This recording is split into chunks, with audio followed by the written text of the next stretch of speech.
രാജേഷ്,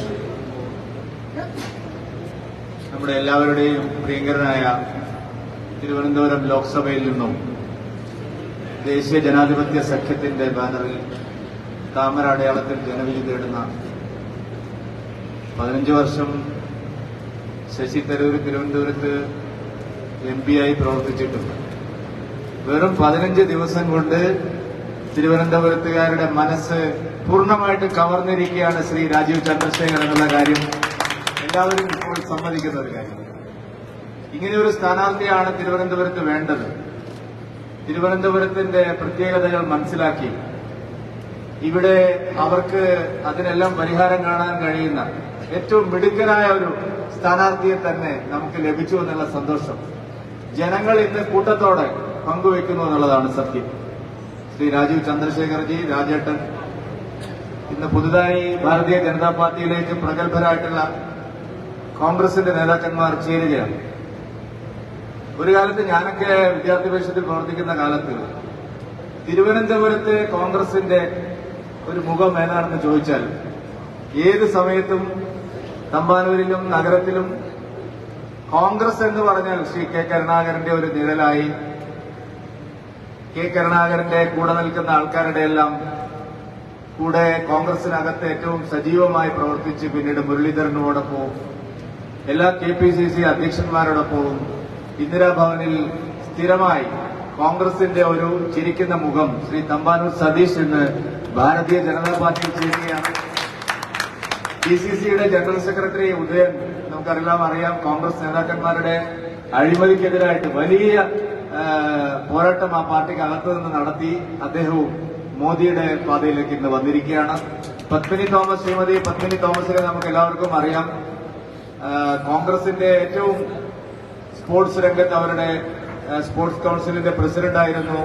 കോൺഗ്രസിന്റെ സംസ്ഥാന സ്പോർട്സ് വിഭാഗത്തിന്റെ അധ്യക്ഷയായിരുന്നു. അർജുന അവാർഡ് നേടിയിട്ടുണ്ട്. എല്ലാ നിലയിലും ഒരു കേരളത്തിലെ അറിയപ്പെടുന്ന ഒരു വനിതാ നേതാവാണ്. അങ്ങനെ നിരവധി ശ്രീ സോളമൻ, നമ്മുടെ കൌൺസിലറായിരുന്ന സോളമൻ, അവരുടെ അനുയായികളെല്ലാം ഇന്ന് പാർട്ടിയിൽ ചേരുകയാണ്. ശ്രീമതി പത്മജ വേണുഗോപാൽ പാർട്ടിയിൽ ചേരുന്ന ദിവസം ഞാൻ പറഞ്ഞിരുന്നു, മാരാർജി ഭവന്റെ ഔപചാരികമായിട്ടുള്ള പത്രസമ്മേളനം, ആദ്യത്തെ പത്രസമ്മേളനം ശ്രീമതി പത്മജ വേണുഗോപാലിനെ പാർട്ടിയിലേക്ക് സ്വീകരിച്ചുകൊണ്ടാണ് നമ്മൾ തുടങ്ങിയത്. ഞാൻ അന്ന് പറഞ്ഞിരുന്നു, ഒരു നല്ല ലക്ഷണമാണ്. ഇനി എല്ലാ ദിവസവും കോൺഗ്രസിൽ നിന്നും മറ്റു പാർട്ടികളിൽ നിന്നും ഭാരതീയ ജനതാ പാർട്ടിയിലേക്ക് ആളുകൾ വരും, നേതാക്കന്മാർ വരും. കോൺഗ്രസിലും ഇടതുപക്ഷത്തിലും നമ്മുടെ നാട്ടിലെ ജനങ്ങൾക്കുള്ള പ്രതീക്ഷ നഷ്ടമായിരിക്കും. കോൺഗ്രസ് തകർച്ചയുടെ വക്കിലാണ്, ഈ കേരളത്തിലടക്കം. ദേശീയതലത്തിൽ കോൺഗ്രസ് ഇല്ലാതായി കഴിഞ്ഞു. അതുകൊണ്ടാണ് ഇത്തവണയും വയനാട്ടിൽ തന്നെ വന്ന് മത്സരിക്കാൻ രാഹുൽ ഗാന്ധി തീരുമാനിച്ചത്. പക്ഷേ ജനങ്ങൾക്കൊരു പ്രതീക്ഷ ഉണ്ടായിരുന്നു, കേരളത്തിൽ കോൺഗ്രസ് കുറച്ചു കാലം കൂടി സർവൈവ് ചെയ്യും. അങ്ങനെയായിരുന്നു നമ്മൾ പ്രതീക്ഷിച്ചത്. പക്ഷെ അതില്ല. ഈ 2024 തെരഞ്ഞെടുപ്പോടുകൂടി കേരളത്തിലും കോൺഗ്രസ് നശിച്ച് നാമാവശേഷമാവും, തകർത്ത് തരിപ്പണമാവും എന്നുള്ള കാര്യത്തിൽ സംശയമില്ല. എന്താ കാരണം? എത്രമാത്രം നീചമായ ഒരു രാഷ്ട്രീയമാണ് അവർ നടത്തുന്നത്. ഇന്നലെ പത്തനംതിട്ടയിൽ നിന്നുള്ള MP, അദ്ദേഹം ഇപ്പോൾ സ്ഥാനാർത്ഥിയാണ്, അദ്ദേഹം പറയാണ് 42 ബലിദാനികൾ, പുൽവാമയിലെ വീരബലിദാനികൾ. പുൽവാമയിൽ പാകിസ്ഥാൻ ഒരു ഉത്തരവാദിത്വവുമില്ല, മോദി ഉണ്ടാക്കിയതാണ് പുൽവാമ ഭീകരാക്രമണം. കഴിഞ്ഞ തെരഞ്ഞെടുപ്പിൽ അധികാരത്തിൽ വരാൻ വേണ്ടി മോദിയാണ് പുൽവാമയിൽ ഭീകരാക്രമണം നടത്തിയത് എന്ന് ഒരു കോൺഗ്രസിന്റെ MP പറയുകയാണ്. ഈ രാജ്യത്തിന് വേണ്ടി, സ്വാതന്ത്ര്യത്തിന് വേണ്ടി പോരാടിയ മഹാത്മാഗാന്ധിയുടെ പൈതൃകം അവകാശപ്പെടുന്ന ഒരു കോൺഗ്രസ്, രാഹുൽ ഗാന്ധിയുടെ കോൺഗ്രസ്. നോക്കൂ, യഥാ രാജ തഥാ പ്രജ എന്നാണ്. കോൺഗ്രസിന്റെ ആന്റണിയുടെ നേതാവ് രാഹുൽ ഗാന്ധിയാണ് പുൽവാമ ഭീകരാക്രമണത്തിന്റെ സൂത്രധാരനെ ജി എന്ന് വിളിച്ച്, ഇന്ദിരാജി, രാജീവ് ജി എന്നൊക്കെ വിളിക്കുന്നത് പോലെ ജി എന്ന് വിളിച്ച് അവർക്ക് പിന്തുണ പ്രഖ്യാപിച്ചത്. കോൺഗ്രസ് രാജ്യദ്രോഹത്തിന്റെ, ദേശവിരുദ്ധതയുടെ, ഈ നാടിനെ ഛിന്നഭിന്നമാക്കാനുള്ള തുക്കടെ ഗ്യാങ്ങിന്റെ നേതാവായിട്ട് കോൺഗ്രസ് പാർട്ടിയുടെ അഖിലേന്ത്യാ നേതാവ് രാഹുൽ ഗാന്ധിയും അവരുടെ അനുയായികളും മാറിക്കഴിഞ്ഞിരിക്കുന്നു. ആന്റണിയുടെ ഒരു ഒറ്റപ്പെട്ട ശബ്ദമല്ല. ഈ നാടിനെതിരാണ് കോൺഗ്രസ്. ഈ രാജ്യത്തെ ഛിന്നഭിന്നമാക്കുന്ന ശക്തികളോടൊപ്പമാണ് കോൺഗ്രസ്. വിദേശ രാജ്യങ്ങളിൽ പോയി ഇന്ത്യക്കെതിരെ പ്രചാരണം നടത്തുകയാണ് കോൺഗ്രസിന്റെ നേതാക്കന്മാർ. ഇന്ത്യ തകരണം എന്നാണ് കോൺഗ്രസ് ആഗ്രഹിക്കുന്നത്.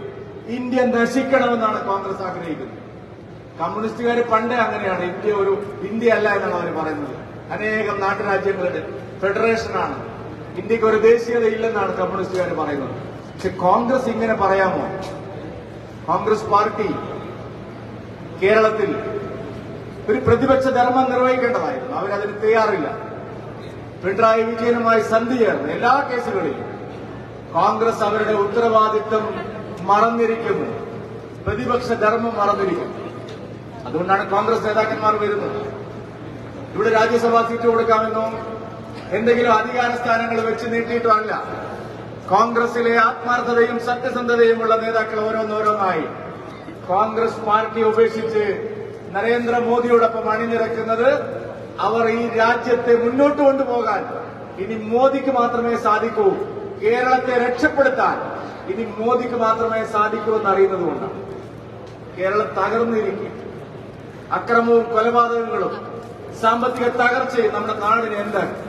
നമുക്ക് ഇന്നലെ കണ്ണൂരിൽ ഒരു ആത്മഹത്യ നടന്നിരിക്കുന്നു. ആത്മഹത്യ എന്ന് പറയാൻ കഴിയില്ല. SFIയുടെ ഗുണ്ടായുസം കാരണം. 2 ആഴ്ച മുമ്പാണ് SFIയുടെ ഗുണ്ടായുസം കാരണം സിദ്ധാർത്ഥൻ അരുംകൊല ചെയ്യപ്പെട്ടത്. മാർക്സിസ്റ്റ് പാർട്ടി അതിൽ നിന്ന് പാഠം പഠിച്ചില്ല. ഇന്നലെ യൂണിവേഴ്സിറ്റി കലോത്സവത്തോടനുബന്ധിച്ച് ഒരു ബലിയാടിനെ സൃഷ്ടിച്ച് യൂണിവേഴ്സിറ്റിയിൽ നടത്തുന്ന എല്ലാ അതിക്രമങ്ങളും CPMന്റെ അധ്യാപക സംഘടനയും വിദ്യാർത്ഥി സംഘടനയും ചേർന്നാണ്. പക്ഷെ അവിടെ മാർക്കത വിവാദം എന്നൊരു ബലിയാടിനെ സൃഷ്ടിച്ച് റൂമിൽ ഇടിമുറിക്കുള്ളിൽ കൊണ്ടുപോയി ഇടിച്ച് അവിടെ കഴിഞ്ഞ വൈത്തിരി കോളേജിൽ ആവർത്തിച്ച് അത് തന്നെ ആവർത്തിച്ചു. എന്നിട്ട് അദ്ദേഹം എഴുതി വെച്ച് മരിച്ചിരിക്കുകയാണ്. ഞാൻ ഒരു തെറ്റും ചെയ്തിട്ടില്ല, ഞാൻ ഒരു പണവും വാങ്ങിയിട്ടില്ല, എന്നെ ബലിയാടാക്കിയതാണ്. സുഹൃത്തുക്കളെ, ഇതാണ് കേരളത്തിലെ ഭരണം. പിണറായി വിജയനും സർക്കാരും കഴിഞ്ഞ 8 വർഷമായി ഇതാണ് നടത്തിക്കൊണ്ടിരിക്കുന്നത്. സാമ്പത്തിക കാര്യം ഞാൻ പറയുന്നില്ല, ഇവിടെ എല്ലാവരും മനസ്സിലാക്കിയിട്ടുള്ളതാണ്. സുപ്രീം കോടതിയിൽ പോയിട്ട് കേന്ദ്ര സർക്കാർ പറഞ്ഞു 5000 കോടി വായ്പ എടുക്കാനുള്ള അവസരം കൊടുക്കാം. ഞങ്ങൾക്ക് വേണ്ട എന്നാണ് പറയുന്നത്. എന്താ കാരണം?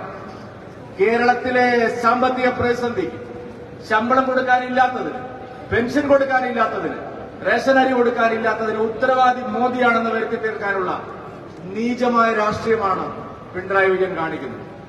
അതിന് ഒത്താശ ചെയ്യുകയാണ് കേരളത്തിലെ UDF. ഇവർ രണ്ടുപേരും 7 പതിറ്റാണ്ട് കേരളത്തെ മാറി മാറി ഭരിച്ച് നശിപ്പിച്ചു. രാജീവ് ചന്ദ്രശേഖർജി പറയുന്നു, ഇത്രയധികം യോഗ്യരായിട്ടുള്ള ചെറുപ്പക്കാർ മറ്റേത് സ്റ്റേറ്റിലാണുള്ളത്? ഇത്രയധികം അഭ്യസ്തവിദ്യരായ ചെറുപ്പക്കാർ, മാൻ പവർ, മനുഷ്യശേഷി മറ്റെവിടെയാണുള്ളത്? ഇത്രയധികം അവസരം ഉണ്ടായിരുന്ന ഒരു സ്റ്റേറ്റ് വേറെ ഏതാണ്? ഹൈദരാബാദും ബാംഗ്ലൂരും IT-യുടെ ഹബ്ബാവുന്നതിന് മുമ്പ് തുടങ്ങിയതാണ് നമ്മുടെ തിരുവനന്തപുരവും കാക്കനാടും. കേരളമാണ് ആദ്യം പോയത്. ആദ്യത്തെ റൗണ്ടിൽ ഓടിയത് പ്രിയപ്പെട്ടവരെ തിരുവനന്തപുരം കൊച്ചിയുമാണ്. ഇന്ന് ലോകോത്തരമായിട്ടുള്ള IT ഹബ്ബായി മാറേണ്ട കേരളം എന്തുകൊണ്ട് തമസ്കരിക്കപ്പെട്ടു എന്നുള്ള ലളിതമായ ചോദ്യം ശ്രീ രാജീവ് ചന്ദ്രശേഖർജി വിദ്യാർത്ഥികളോടും അഭ്യസ്തവിദ്യരോടും ചോദിച്ചപ്പോൾ എന്താണ് അവരിൽ നിന്നുള്ള കൈയടി പ്രതികരണം നിങ്ങൾ കണ്ടില്ല? കേരളത്തിന് ഇതുപോലൊരു തകർച്ച എല്ലാ മേഖലയിലും ഉണ്ടായതിന് കാരണം നരേന്ദ്രമോദിയോ BJPയോ അല്ല, 7 പതിറ്റാണ്ട് ഇവിടെ ഭരിച്ച LDFും UDFുമാണ്, കോൺഗ്രസും CPMുമാണ്. അതിന് മാറ്റം വരാൻ പോകുന്ന ഒരു തെരഞ്ഞെടുപ്പാണ് 2024 ലോക്സഭാ തെരഞ്ഞെടുപ്പ്. ഇന്നിവിടെ കണ്ടത് BJPയുടെ പുതിയ മാരാർജി മന്ദിരത്തിന്റെ ഭവന്റെ ഉദ്ഘാടന ദിവസം നാം കണ്ടത്, ഇന്ന് രാജീവ് ചന്ദ്രശേഖർജിയുടെ തെരഞ്ഞെടുപ്പ് കമ്മിറ്റിയുടെ ഓഫീസിന്റെ ഉദ്ഘാടന ദിവസം നാം കണ്ടത് ഒരു ചെറിയ സൂചനയല്ല. കേരളത്തിൽ ഇനി അങ്ങോട്ട് എല്ലാ ദിവസവും LDFിനോടും UDFിനോടും വിട പറഞ്ഞ് ആളുകൾ ഏക പ്രതീക്ഷയായി മോദിയിലേക്കും BJPയിലേക്കും വരികയാണ്. മോദിയുടെ ഗ്യാരണ്ടിയാണ് ഇനി കേരളം അങ്ങോട്ട് ചർച്ച ചെയ്യാൻ പോകുന്നത് എന്നുള്ള കാര്യത്തിൽ ഒരു തർക്കവും നിങ്ങൾക്ക് വേണ്ട. ഞങ്ങൾ നിർത്തിയിരിക്കുന്ന സ്ഥാനാർത്ഥികളെല്ലാം മിടുക്കന്മാരായ സ്ഥാനാർത്ഥികളാണെന്ന് എതിരാളികൾ പോലും സമ്മതിച്ചത്. ഇതാദ്യമായിട്ടാണ് തെരഞ്ഞെടുപ്പിന് മുമ്പ് മുഖ്യ എതിരാളി BJP ഫീൽഡ് ചെയ്തിരിക്കുന്ന സ്ഥാനാർത്ഥികളെല്ലാം മിടുക്കന്മാരായ സ്ഥാനാർത്ഥികളാണെന്നുള്ള സമ്മതം നൽകിയിരിക്കുന്നത്. പരാജയം മണക്കുകയാണ് അവർ. ഇതാദ്യമായിട്ടാണ് ഒരു മണ്ഡലത്തിൽ BJP നിർത്തിയ സ്ഥാനാർത്ഥിക്ക് വിജയസാധ്യതയുണ്ടെന്ന് മനസ്സിലാക്കി സിറ്റിംഗ് MP അവർ മാറ്റിയിരിക്കുന്നു. ഈ 2 ലക്ഷണങ്ങളും ചെറിയ ലക്ഷണങ്ങളല്ല. ഒന്ന്, സിറ്റിംഗ് MPയെ മാറ്റി വേറെ ആളെ കൊണ്ടുവരുന്നത് BJP ജയിക്കുമെന്നുള്ളത് തടയാൻ സാധിക്കില്ല. രണ്ടാമത്തത്, പ്രധാന മുന്നണിയുടെ ആള് പറയുകയാണ്, ഭരിക്കുന്ന മുന്നണിയുടെ കൺവീനർ പറയുകയാണ്, BJP-യാണ് ഏറ്റവും മികച്ച സ്ഥാനാർത്ഥികളെ നിർത്തിയിരിക്കുന്നത്. ഇത് ജനങ്ങൾ അംഗീകരിച്ച സ്ഥാനാർത്ഥികളാണ്, കഴിവ് തെളിയിച്ചവരാണ്. രാജ്യസഭാംഗമായിരുന്നിട്ടും 15 വർഷം 18 വർഷം രാജ്യസഭാംഗമായിട്ടും ലോക്സഭയിൽ പ്രതിനിധീകരിക്കാതിരുന്നിട്ടും തനിക്ക് കിട്ടിയ വകുപ്പ് ചെറുപ്പക്കാർക്ക് വേണ്ടി, നാടിനു വേണ്ടി ഫലപ്രദമായി വിനിയോഗിച്ച് ട്രസ്റ്റഡ് ആൻഡ് ടെസ്റ്റഡ് ലീഡർഷിപ്പാണ്. പരീക്ഷിച്ച് വിശ്വാസ്യത നേടിയ നേതൃത്വമാണ് എല്ലാ മണ്ഡലങ്ങളിലും ഞങ്ങൾ അവതരിപ്പിച്ചിരിക്കുന്നത്. ഇത് മോദിയുടെ തെരഞ്ഞെടുപ്പാണ്, NDAയുടെ തെരഞ്ഞെടുപ്പാണ്. ഇത് കേരളത്തിലെ ജനങ്ങളുടെ വിജയത്തിന്റെ തെരഞ്ഞെടുപ്പായിരിക്കും എന്ന് മാത്രം സൂചിപ്പിച്ചുകൊണ്ട് ഇനിയുള്ള ദിവസങ്ങളിൽ ഈ നാട്ടിലെ ജനങ്ങളെല്ലാവരും കക്ഷി രാഷ്ട്രീയ ഭേദഗതി ചിന്താഗതികളൊക്കെ മറന്ന് ഞങ്ങളെ സഹായിക്കണമെന്ന് ഞാൻ അഭ്യർത്ഥിക്കണം. ചില ആളുകൾ കുത്തിത്തിരിപ്പുമായിട്ട് ഇറങ്ങിയിട്ടുണ്ട്. പൌരത്വ നിയമ ഭേദഗതിയുടെ മറവിൽ കുളം കലക്കി മീൻ പിടിക്കാമെന്നുള്ള ധാരണയിൽ ചില ആളുകൾ ഇറങ്ങിയിട്ടുണ്ട്.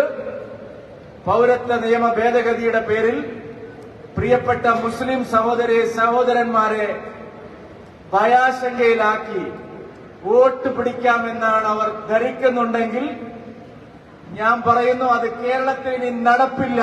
CAയുടെ പേരിൽ ഒരാളും കേരളത്തിൽ തെരുവിലിറങ്ങാൻ പോകുന്നില്ല. ഈ CPM-ന്റെയും കോൺഗ്രസിന്റെയും അണികളല്ലാതെ സാമാന്യ മുസ്ലിം സഹോദരിമാരാരും ഈ നാടിനെ സ്നേഹിക്കുന്നവരാരും CAയുടെ പേരിൽ തെരുവിലിറങ്ങില്ല. കേരളത്തിന്റെ വികസനമാണ് എല്ലാവരും ആഗ്രഹിക്കുന്നത്. അതിനാണ് ഞങ്ങൾ വോട്ട് തേടുന്നത്. ഒരിക്കൽ കൂടി NDA സ്ഥാനാർത്ഥികളെ വിജയിപ്പിക്കണമെന്ന് അഭ്യർത്ഥിച്ചുകൊണ്ട് ഈ ഓഫീസ് ഉദ്ഘാടനം ഔപചാരികമായി നിർവഹിച്ചുകൊണ്ട് എന്റെ വാക്കുകൾ അവസാനിപ്പിക്കുന്നു. നിങ്ങൾക്ക് നമസ്കാരം. വന്ദേ മാതരം.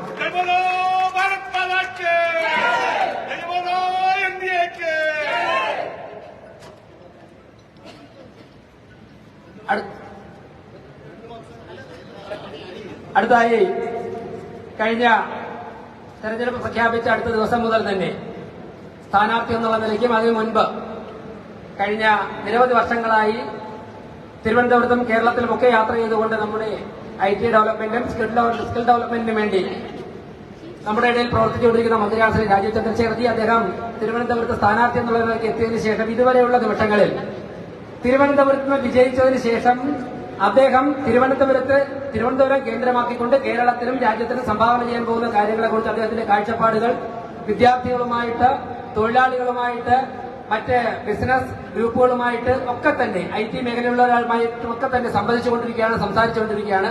അദ്ദേഹം ഈ പരിപാടിയിൽ നമ്മളെ അഭിസംബോധന ചെയ്ത് സംസാരിക്കും.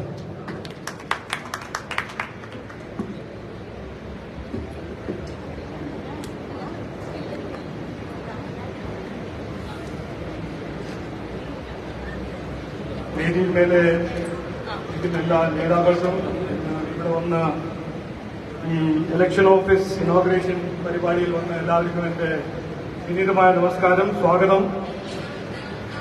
ഏറ്റവും ഫസ്റ്റ് സതീഷ് ജി, പത്മനിജി, അവർക്ക് എന്റെ ഒരു വാമസ്റ്റ് വെൽക്കം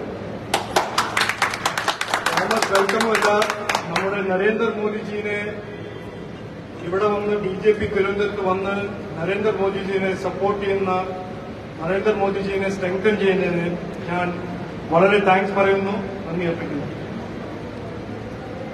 ഞാനൊരു വലിയ സ്പീച്ചൊന്നും ചെയ്യാൻ പോകുന്നില്ല. ഒരു 3 പോയിന്റ് നിങ്ങൾ മുമ്പ് വയ്ക്കാൻ ആഗ്രഹിക്കുന്നു. ഈ വരുന്ന ലോക്സഭാ ഇലക്ഷൻ ഇതിന്റെ മെയിൻ ഇഷ്യൂ എന്താണ്? ഈ ഇലക്ഷൻ ഓഫീസ് ഇനോഗ്രേഷന്റെ ഒക്കേഷനിൽ ആ ഒരു ഇഷ്യൂ ഞാൻ മുന്നോട്ട് വയ്ക്കാൻ ആഗ്രഹിക്കുന്നു.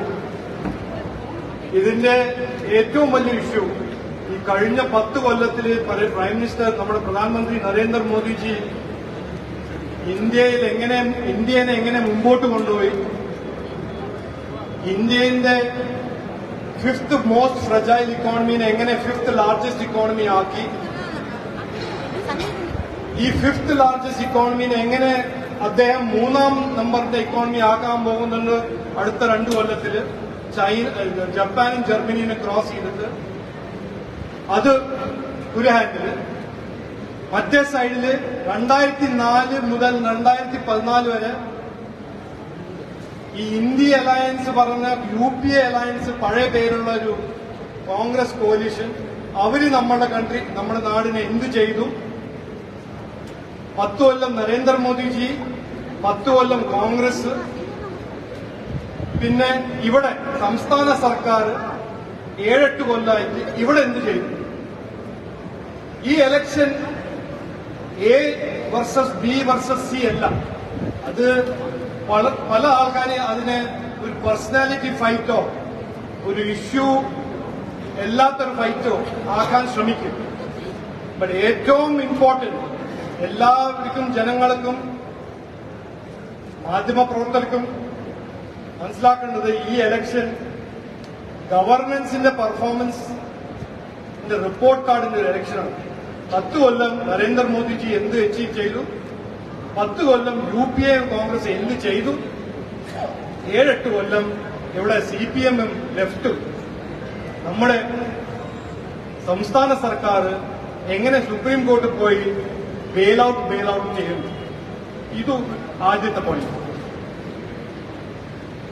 രണ്ടാമത്തെ പോയിന്റ് തിരുവനന്തപുരം. നമ്മുടെ കേരള നാടിന്റെ തലസ്ഥാനമായ തിരുവനന്തപുരം ഈ കഴിഞ്ഞ 10-15 കൊല്ലം ഇന്ത്യ മുമ്പോട്ട് പോകുമ്പോൾ ഇവിടെ എന്ത് വികസനം നടന്നില്ല. ഇവിടുത്തെ യുവാക്കൾക്ക്, ഇവിടുത്തെ ബിസിനസ് കമ്മ്യൂണിറ്റി, ഇവിടുത്തെ ഫിഷിംഗ് കമ്മ്യൂണിറ്റിക്ക് എന്ത് പുരോഗതി കിട്ടിയില്ല. അത് രണ്ടാമത്തെ ഒരു എജൻഡ. ഈ ഇലക്ഷനിൽ ഞാൻ BJP തിരുവനന്തപുരം, നമ്മുടെ നേതാവ് നരേന്ദ്രമോദിജി, BJP കേരള, ഇന്ത്യ അടക്കം എല്ലായിടത്തും ഞങ്ങൾ പുട്ട്ഫോർത്ത് ചെയ്യുന്ന എജൻഡയാണ് വികസനം, പുരോഗതി. എന്നിട്ട് ഇന്ത്യനെ ഒരു വികസിത് ഭാരതമാക്കാൻ നമ്മുടെ പ്രധാനമന്ത്രിയുടെ സങ്കല്പം. ഇതാണ് മുമ്പോട്ട് കൊണ്ടുപോകാനുള്ള ഒരു പാർട്ടി, മുമ്പോട്ട് കൊണ്ടുപോകാൻ ഉള്ള ഒരു ലീഡർഷിപ്പ്. അദ്ദേഹത്തിന്റെ റെപ്രസെന്റേറ്റീവായിട്ട് തിരുവനന്തപുരത്തിന് മുമ്പോട്ട് കൊണ്ടുപോകാൻ, തിരുവനന്തപുരത്തിന് വികസനം, പുരോഗതിയുടെ രാഷ്ട്രീയം കൊണ്ടുവരാൻ എനിക്കൊരു ഓപ്പർച്യൂണിറ്റി കിട്ടിയിട്ടുണ്ട്. അതാണ് രണ്ടാമത്തെ പോയിന്റ്. മൂന്നാമത്തെ പോയിന്റ് ഞാൻ വെക്കാൻ ആഗ്രഹിക്കുന്നു. എന്നോട് ഒക്ടോബർ 23 എന്നോട് എന്റെ ലീഡർഷിപ്പ് ചോദിച്ചു, ഇങ്ങനെ ലോക്സഭ മത്സരിക്കാൻ താല്പര്യമുണ്ടോ? അപ്പൊ ഞാൻ പറഞ്ഞു യെസ് ഉണ്ട്. ജാനുവരി 24 എന്നോട് ചോദിച്ചു ഏത് കോൺസ്റ്റിറ്റ്യുവൻസിയിലാണ് താങ്കൾക്ക് മത്സരിക്കാൻ ആഗ്രഹം. ഞാൻ അന്ന് പറഞ്ഞത് എല്ലാവരും കൂടെ ഷെയർ ചെയ്തു. ഞാൻ അന്ന് എന്റെ പ്രൈം മിനിസ്റ്ററോട് പറഞ്ഞു, എനിക്കിങ്ങനെ ഒരു ഓപ്പർച്യൂണിറ്റി കിട്ടിയാൽ എന്റെ കേരള നാടിന്റെ തലസ്ഥാനമായ തിരുവനന്തപുരത്ത് എനിക്ക് മത്സരിക്കാൻ ആഗ്രഹമുണ്ട്, എനിക്കൊരു അഭിമാനമുണ്ടാകും. അവരെനിക്ക് ഈ ഓപ്പർച്യൂണിറ്റി തന്നു. ഞാൻ എല്ലാവരോടും 5 മാർച്ച് മുതൽ ഇന്ന് വരെ എല്ലാ വീട്ടിലും എല്ലാവരോടും ഈ വികസനം, ഈ പുരോഗതിന്റെ രാഷ്ട്രീയം, ഈ ഡെവലപ്മെന്റിന്റെ പോളിറ്റിക്സിനെ പറ്റി മീറ്റ് ചെയ്യുന്നു, അവരോട് ഷെയർ ചെയ്യുന്നു. ഞാൻ എന്റെ ബാക്ക്ഗ്രൗണ്ടിനെ പറ്റി അറിയുന്ന ആൾക്കാർക്കെല്ലാം അറിയാം. ഞാനൊരു പോളിറ്റിക്സ് ഓഫ് പെർഫോമൻസിൽ വിശ്വസിക്കുന്ന ആളാണ്, കാൻഡിഡേറ്റ് ആണ്. ഇനി ഇവിടെ കാര്യം നടക്കണം, തിരുവനന്തപുരത്തെ കാര്യം നടപ്പിക്കും, ഇവിടെ വികസനം നടക്കും എന്ന് ഒരു കൺവിക്ഷൻ ഉള്ള ഒരു കാൻഡിഡേറ്റ് ആണ് ഞാൻ. അത് ഈ ഇനോഗ്രേഷന്റെ ടൈമിൽ ഞാൻ റിപ്പീറ്റ് ചെയ്യാൻ ആഗ്രഹിക്കുന്നു. ലാസ്റ്റ് പോയിന്റ് ഞാൻ എല്ലാവരുടെയും ഒരു ഗ്രേറ്റ് ഹംബിൾനെസ്, ഹ്യൂമിലിറ്റി ഞാൻ ഷെയർ ചെയ്യുന്നു. എല്ലാവർക്കും ഇന്ന് തിരുവനന്തപുരത്തെ എല്ലാ ജനങ്ങൾക്കും ഒരു കോൺഫിഡൻസ് ഉണ്ട്. ഈ ഓഫീസ്, നമ്മുടെ ഇലക്ഷൻ ക്യാമ്പയിൻ, എല്ലാ കാര്യകർത്താക്കളുടെ എഫേർട്സ് ഈ ഇലക്ഷൻ, ഈ തെരഞ്ഞെടുപ്പിൽ ഹിസ്റ്ററി ഉണ്ടാക്കും എന്ന് എല്ലാവർക്കും ഉറപ്പാണ്. ഇതൊരു ഗെയിം ചേഞ്ചിങ് ഇലക്ഷൻ ആവും. കേരള രാഷ്ട്രീയത്തിലൊരു മാറ്റം വരും. ആ മാറ്റത്തിന്റെ ഒരു റെപ്രസെന്റേറ്റീവായിട്ട് ഈ ഇലക്ഷൻ ഓഫീസിൽ നമ്മൾ ഹിസ്റ്ററി സ്ക്രിപ്റ്റ് ചെയ്യുന്നതിന് എനിക്ക് മുഴുവൻ കോൺഫിഡൻസ്. ഇതാണ് പറയാനുണ്ടായത്. എല്ലാവർക്കും ഒരിക്കൽ കൂടി നമസ്കാരം, സ്വാഗതം. ആൻഡ് എല്ലാവർക്കും all the best. Thank you. നമസ്കാരം.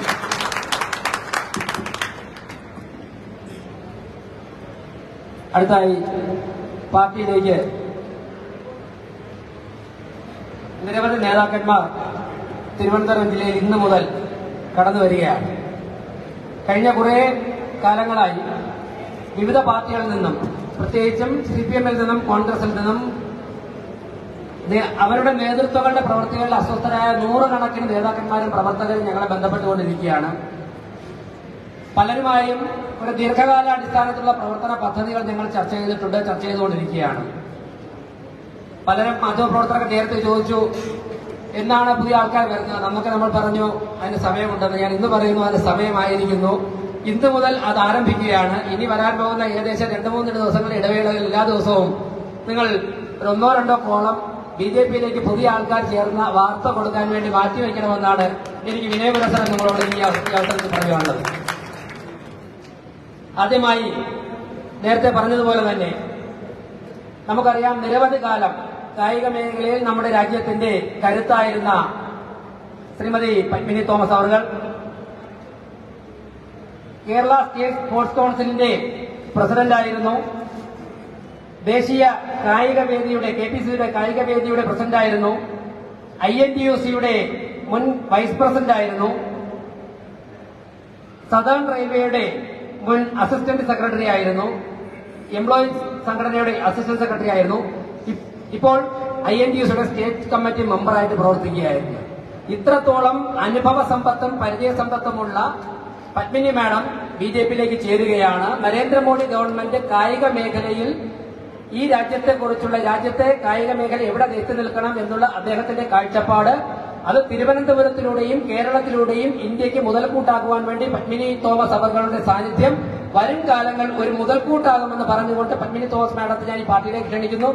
താഴത്തെ സ്വീകരിക്കാൻ വേണ്ടി പാർട്ടിയുടെ ആരാധനയായ സംസ്ഥാന അധ്യക്ഷൻ K. സുരേന്ദ്രനെ സ്വാഗതം ചെയ്യുന്നു.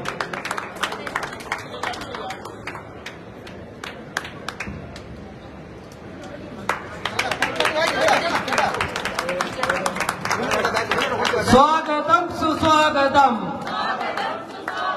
പത്മിനി തോമസിന് സ്വാഗതം.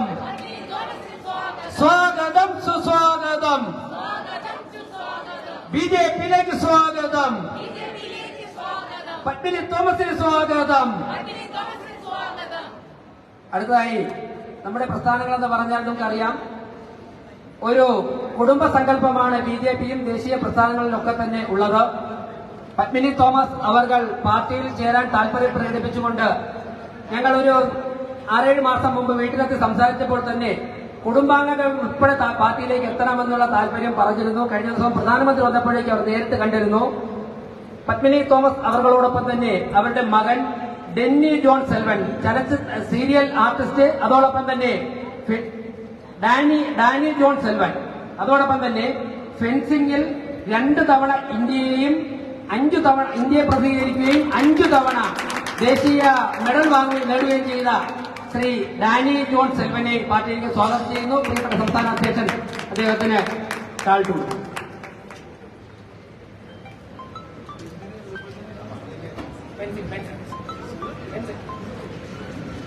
അപ്പോ കായിക മേഖലയിൽ ഇനി BJP-യുടെ ഒരു മുന്നേറ്റമായിരിക്കും വരാൻ പോകുന്നത് എന്ന് സൂചിപ്പിച്ചുകൊണ്ട് ഒരു കുടുംബം തന്നെ എത്തിയിരിക്കുകയാണ്. അടുത്തായി നേരത്തെ K. സുരേന്ദ്രൻജി പറഞ്ഞു, തിരുവനന്തപുരത്തെ കോൺഗ്രസ് എന്ന് പറഞ്ഞു കഴിഞ്ഞാൽ ഞങ്ങളൊക്കെ തന്നെ കോളേജിലും സ്കൂളിലും പഠിക്കുമ്പോഴേക്ക് എപ്പോഴും കാണുന്നത് വളരെ സജീവമായിട്ട് തിരുവനന്തപുരത്ത് സതീശേട്ടന്റെ മുഖം കാണാതെ ആർക്കും തന്നെ തിരുവനന്തപുരം വഴി തമ്പാനൂർ വഴി പോകാൻ ഒരു കാലഘട്ടത്തിൽ ഇപ്പോഴും സാധിക്കുമായിരുന്നില്ല. കോൺഗ്രസിലെ തെറ്റായ നിലപാടുകൾക്കെതിരെ കുറച്ചു ദിവസമായിട്ട് അദ്ദേഹം കുറച്ച് നിർജീവമായി പ്രവർത്തിക്കുകയാണ്. പക്ഷേ ഞാൻ പറയുന്നു, അങ്ങയുടെ അനുഭവ സമ്പത്തും പരിചയസമ്പത്തും ബഹുമാനപ്പെട്ട ലീഡർ ശ്രീ K. കരുണാകരനോടുള്ള പ്രവർത്തന പരിചയവും ഇത് തിരുവനന്തപുരത്തെ BJP-യുടെ കുതിപ്പിലൊരു മുതൽക്കൂട്ടാകും. അദ്ദേഹത്തെ ക്ഷണിക്കുന്നു. സംസ്ഥാന അധ്യക്ഷൻ അദ്ദേഹം DCC-യുടെ ജനറൽ സെക്രട്ടറി കൂടിയാണ്. അദ്ദേഹത്തെ ക്ഷണിക്കുന്നു. അടുത്തായി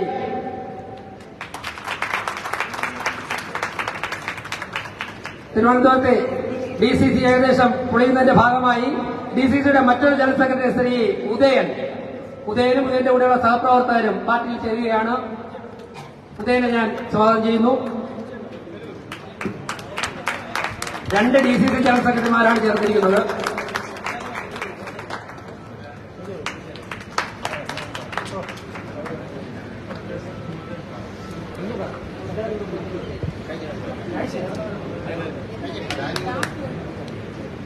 ഉദയനോടൊപ്പം 12 സഹപ്രവർത്തകരാണ്. ഉദയനോടൊപ്പം 12 കോൺഗ്രസ് പ്രവർത്തകരാണ് ഇന്ന് പാർട്ടിയിൽ ചേർന്നിരിക്കുന്നത്. ഞാൻ അവരെ സദസ്സിലേക്ക് ക്ഷണിക്കുകയാണ് മുൻനിരയിലേക്ക്. ഉദയനോടൊപ്പം വന്നിട്ടുള്ള 12 സഹപ്രവർത്തകരുണ്ട്.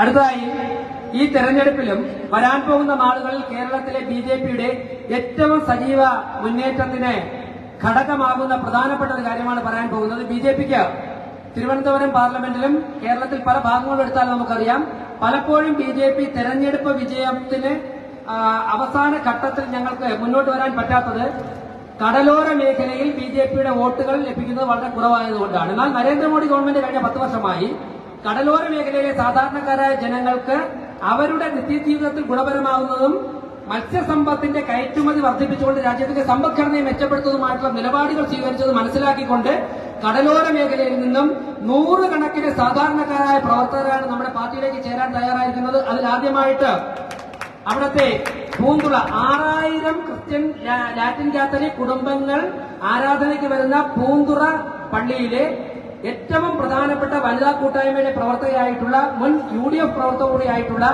പ്രിയപ്പെട്ട ശ്രീമതി ജയ സുരേഷിനെ ഞാൻ വേദിയിലേക്ക് സ്വാഗതം ചെയ്യുകയാണ്. ഇനി കടലോര മേഖലയിൽ BJPയുടെ മുന്നേറ്റം ജയ ഉൾപ്പെടെയുള്ള നേതാക്കന്മാരിലൂടെ ആയിരിക്കും. ജയയെ ഞാൻ പരിപാടിയിലേക്ക് സ്വാഗതം ചെയ്യുന്നു. പ്രിയപ്പെട്ട സംസ്ഥാന അധ്യക്ഷൻ താഴത്ത് സ്വീകരിക്കും. സ്വാഗതം സുസ്വാഗതം. സ്വാഗതം.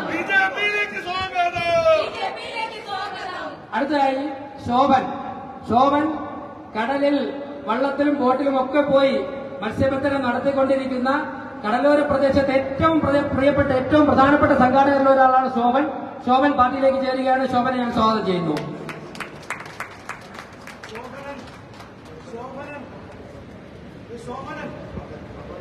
ശോഭൻ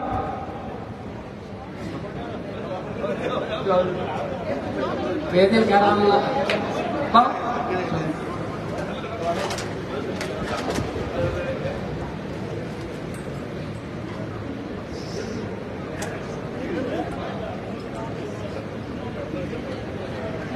ശോഭൻ വേദിയിലും പിന്നിൽ നിന്ന് സംഘടിപ്പിക്കുന്നതിലാണ്. അവിടെ ഇത്രയും കാര്യങ്ങൾ കോർഡിനേറ്റ് ചെയ്തതിൽ ഏറ്റവും പ്രധാനപ്പെട്ട പങ്ക് വഹിച്ചിട്ടുള്ളത് ശോഭനാണ്.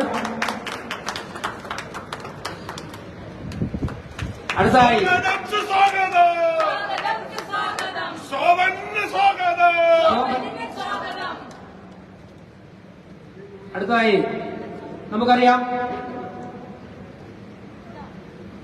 പൂന്തുറ, ഭീമാപള്ളി, വെട്ടുകാട് മേഖല, ശംഖുമുഖം എന്നൊക്കെ പറയുമ്പോഴേക്കും BJPയുടെ പ്രവർത്തനം താരതമ്യേന മറ്റു സ്ഥലങ്ങളുമായി താരതമ്യം ചെയ്യുമ്പോൾ കുറച്ചു കുറവാണ്.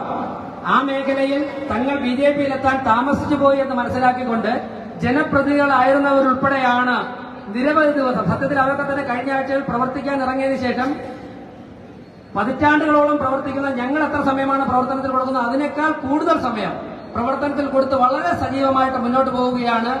പൂന്തുറ വാർഡിന്റെ BJPക്ക് ഏറ്റവും കുറച്ച് വോട്ട് കിട്ടുന്ന പൂന്തുറ വാർഡിനെ 5 വർഷം തിരുവനന്തപുരം കോർപ്പറേഷനിൽ പ്രതിനിധീകരിച്ച പൂന്തുറ വാർഡിന്റെ മുൻ കൌൺസിലർ കൂടിയായിട്ടുള്ള ശ്രീ പീറ്റർ സോളമൻ, അദ്ദേഹത്തെ ഞാൻ പാർട്ടിയിലേക്ക് ക്ഷണിക്കുകയാണ്. Shri Peter Solomon.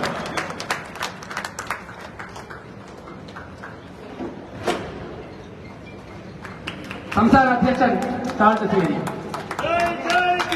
അദ്ദേഹം കേരള കോൺഗ്രസിന്റെ സംസ്ഥാന സമിതി അംഗം കൂടിയാണ്.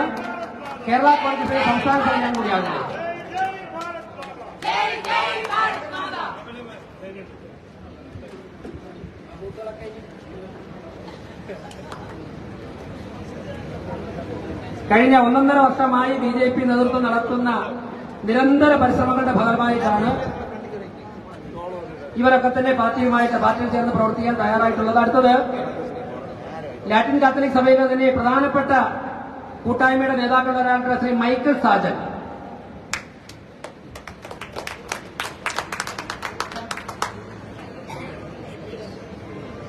മൈക്കിൾ സാജൻ താഴെ നിൽക്കുകയാണ്, അദ്ദേഹം വരും.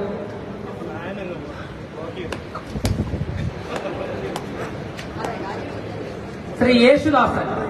ഇവരെയൊക്കെ തന്നെ ജയ സുരേഷിനെ ഉൾപ്പെടെ പാർട്ടിയിലേക്ക് കൊണ്ടുവന്നത് ശ്രീ യേശുദാസൻ അവർകളാണ്. ശ്രീ യേശുദാസൻജി അദ്ദേഹത്തിന്റെ ഭാര്യയുടെ സഹോദരിയാണ് ജയ സുരേഷ്. അദ്ദേഹം നമ്മളോട് ചേരാൻ താല്പര്യപ്പെടുന്ന ശേഷം ജയ സുരേഷിനെ കൊണ്ട് അദ്ദേഹം പാർട്ടിയുടെ ജില്ലാ കമ്മിറ്റി ഓഫീസിൽ വന്നിരുന്നു. അവിടെ നിന്നാണ് ഞങ്ങൾ ചർച്ച ആരംഭിക്കുന്നത്. വർഷങ്ങളായി കടലോരത്ത് ജീവിക്കുന്ന, കടലിൽ പോകുന്ന, മത്സ്യബന്ധനം നടത്തുന്ന അവിടുത്തെ സാധാരണക്കാരുടെ വിചാരങ്ങളും നേരിട്ടറിയാവുന്ന അദ്ദേഹമാണ് നരേന്ദ്രമോദി ഗവൺമെന്റ് പ്രവർത്തനങ്ങൾ ശക്തിപ്പെടുത്തുവാൻ വേണ്ടി കടലോര മേഖലയിൽ നിന്ന് ബിജെപിയിൽ എത്തിയിരിക്കുന്നത്. അടുത്തതായി ആൽബി ഫെർണാണ്ടസ്. ശ്രീ ആൽബി ഫെർണാണ്ടസും കടലോര മേഖലയിൽ നിന്നുള്ള ഒരു പൊതുപ്രവർത്തകനാണ്.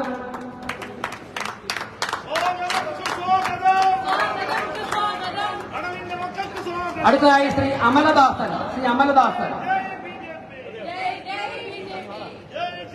ശ്രീ അമൽദാസിന്റെ നേതൃത്വത്തിൽ ആ പൂന്തുറ ഭാഗത്ത് വനിതകളുടെ കൂട്ടായ്മ, അദ്ദേഹം പൂജപ്പുര ഭാഗത്ത് മീൻ കച്ചവടം നടത്തി വയ്ക്കുകയാണ്. കഴിഞ്ഞ ദിവസം നരേന്ദ്രമോദി ഗവൺമെന്റ് പദ്ധതിയെ കുറിച്ച് സംസാരിച്ചപ്പോൾ 45 പേരുടെ കൂട്ടായ്മ സംഘടിപ്പിച്ചുകൊണ്ട് പാർട്ടിയിൽ ചേരുവാനും തുടർന്ന് പ്രവർത്തിക്കാനും അദ്ദേഹം തീരുമാനിക്കുകയാണ്. ശ്രീ അമൽദാസൻ.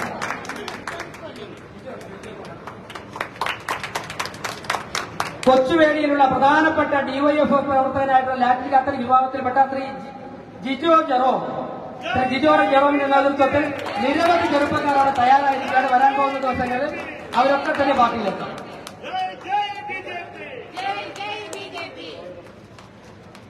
സിപിഎമ്മിലെ തന്നെ മറ്റൊരു പ്രവർത്തകയായിട്ടുള്ള വെട്ടുകാട് പ്രദേശത്തെ പ്രധാനപ്പെട്ട വനിതാ നേതാക്കളുടെ ഒരാളായിട്ടുള്ള ഗിൽഡ ജോർജ്, നിരവധി വനിതാ കൂട്ടായ്മകളുടെ മുഖ്യ സംഘാടകയായിട്ടുള്ള ശ്രീമതി ഗിൽഡ ജോർജ്.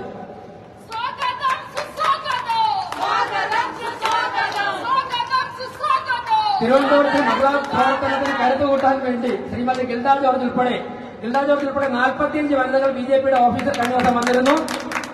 ഇന്ന് ഗിൽഡ ജോർജ് മാത്രം ഇവിടെ വെച്ച് പാർട്ടി ചേർന്ന് ബാക്കിയുള്ളവർ വെട്ടുകാട് ഭാഗത്ത് പോയി അവിടെ വെച്ചിട്ട് പാർട്ടിയിൽ ചേരാൻ തയ്യാറായിട്ടുണ്ട്. അടുത്ത ദിവസങ്ങളിൽ നടക്കും.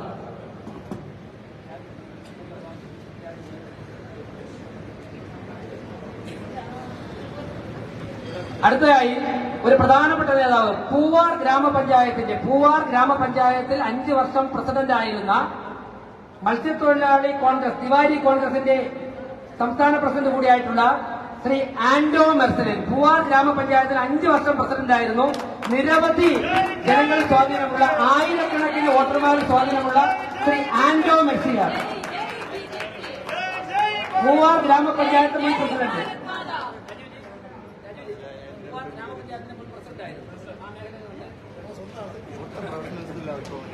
ഇവരൊക്കെ തന്നെ ശ്രീ രാജീവ് ചന്ദ്രശേഖരന്റെ വിജയത്തിന് വേണ്ടി, അതായത് ഞാൻ വായിച്ച പേരുകാരൊക്കെ തന്നെ താരതമ്യേന ബിജെപി സംഘടനാ പ്രവർത്തനം കുറഞ്ഞ സ്ഥലത്ത് നിന്നാണ്, കടലോര മേഖലയിൽ നിന്നാണ്. ഇവരുടെയൊക്കെ തന്നെ കൂടെ 100 കണക്കിന് പ്രവർത്തകരുണ്ട്, സാധാരണ പ്രവർത്തകരുണ്ട്. ഇവരൊക്കെ ചേരാൻ തയ്യാറായിരിക്കുന്നു. അടുത്തതായി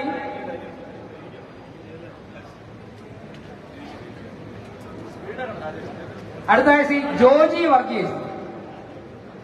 ജോജി വർഗീസ്. അപ്പോ അദ്ദേഹം ഇപ്പോൾ തിരുവനന്തപുരം സെന്റ് പീറ്റേഴ്സ് സിറിയൻ യാക്കോബായ കത്തീഡ്രൽ അംഗമാണ്. അദ്ദേഹം KEFയുടെ നേതൃത്വം കിഴക്കിന്റെ പരിശുദ്ധ അന്ത്യോഷ്യ അപ്പോസ്തലനാണ്.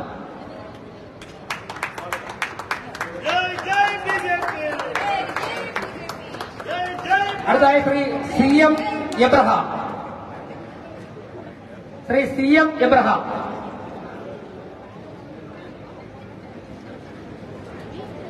C M Abraham.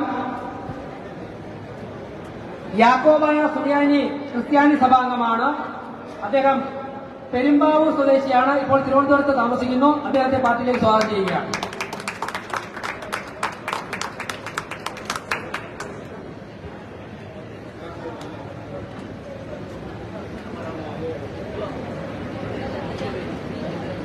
Shri Haridasan. അദ്ദേഹം മത്സ്യത്തൊഴിലാളി കോൺഗ്രസിന്റെ മുൻ സംസ്ഥാന ഭാരവാഹിയായിരുന്നു. ഇപ്പൊ തീരദേശ ഐക്യവേദിയുടെ പ്രവർത്തകനാണ് ശ്രീ എം ഹരിദാസൻ.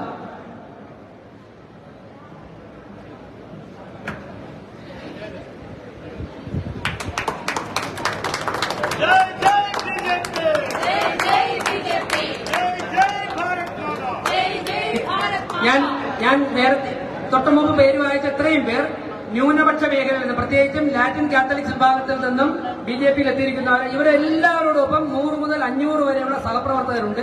അവരൊക്കെ തന്നെ ആ മേഖലയിൽ വെച്ച് വരാൻ പോകുന്ന ദിവസങ്ങളിൽ പാർട്ടിയിൽ ചേരും.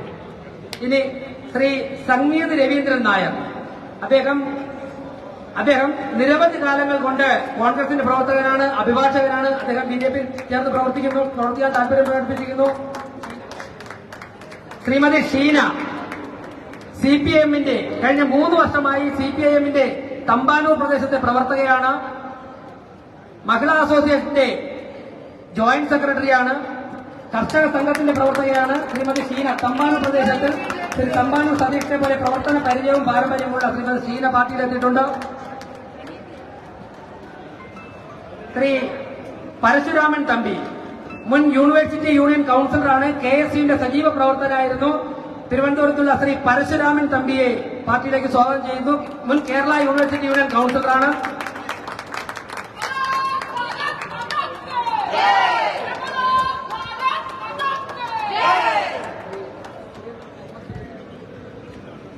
ശ്രീ MS സുരേന്ദ്രൻജി കഴിഞ്ഞ 50 വർഷമായി പെരുന്താന്നിയിൽ കോൺഗ്രസിന്റെ പ്രവർത്തകനാണ്. കോൺഗ്രസുമായുള്ള എല്ലാ ബന്ധവും ഉപേക്ഷിച്ചുകൊണ്ട് രാജീവ് ചന്ദ്രശേഖരന്റെ വിജയത്തിന് വേണ്ടി, നരേന്ദ്രമോദിയുടെ വിജയത്തിന് വേണ്ടിയിട്ട് 5 പതിറ്റാണ്ടുള്ള കോൺഗ്രസ് പ്രവർത്തനത്തെ എല്ലാം ഉപേക്ഷിച്ച് BJPയിൽ എത്തിയിരിക്കുന്നു. അദ്ദേഹത്തെ സ്വാഗതം ചെയ്യുന്നു. ലീഡറുമായിട്ട് ബഹുമാനപ്പെട്ട ശ്രീ K കരുണാകരൻ, ലീഡറുമായിട്ട് ഏറ്റവും കൂടുതൽ ആത്മബന്ധം പുലർത്തിയിട്ടുള്ള തിരുവനന്തപുരത്തെ ഒരു പ്രവർത്തകരൊന്നാണ്. ഇപ്പൊ ലീഡറിന്റെ മകളായി, തമ്പാനൂർ സതീഷായി, MS സുരേന്ദ്രനായി, ഏകദേശം ലീഡറിന്റെ പകുതിയിൽ കൂടുതൽ BJPയിലായി എന്നുള്ള സന്തോഷ വാർത്ത അറിയിക്കുകയാണ്. ശ്രീ മധുസൂദൻ നായർ, ആം ആദ്മി പാർട്ടിയുടെ മുൻ മണ്ഡലം കൺവീനർ.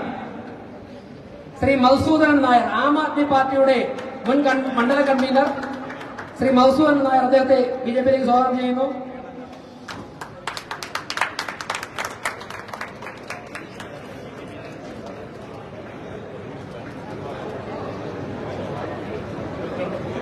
പൂന്ത്ര സ്വദേശിയായ ശ്രീ രാജു, അദ്ദേഹവും മത്സ്യത്തൊഴിലാളി പ്രവർത്തകനാണ്. ശ്രീ രാജു, അദ്ദേഹം പാർട്ടിയിലേക്ക് ചേരാൻ വേണ്ടി എത്തിയിട്ടുണ്ട്. അദ്ദേഹം സ്വാഗതം ചെയ്യുന്നു.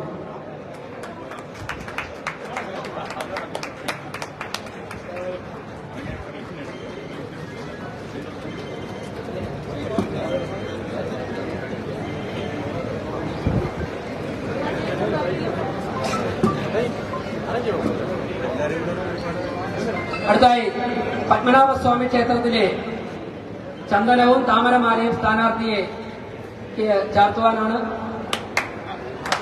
സംസ്ഥാന പ്രസിഡന്റ് ശ്രീ K സുരേന്ദ്രൻജി.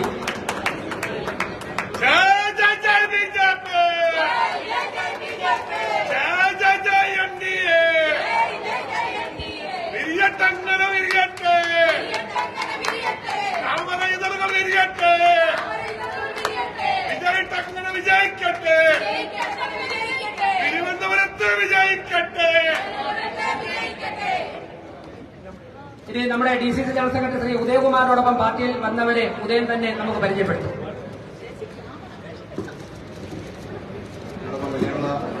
കമ്മിറ്റിയുടെ വൈസ് പ്രസിഡന്റായിരുന്ന വിനോദ് തുരുവള,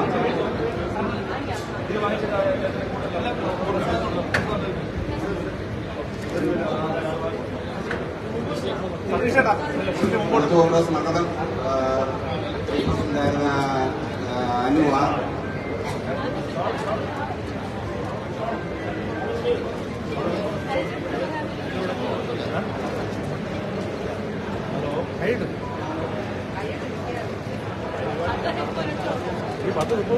കർഷകത്തിന്റെ ബ്ലോക്ക് ഭാരവാഹി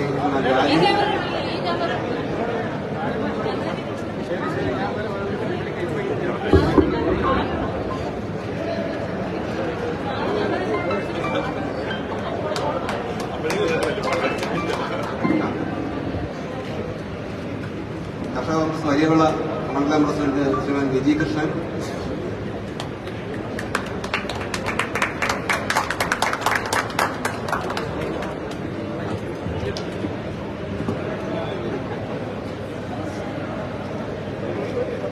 കർഷക കോൺഗ്രസിന്റെ ബ്ലോക്ക് ഭാരവാഹി ബാലേട്ടൻ,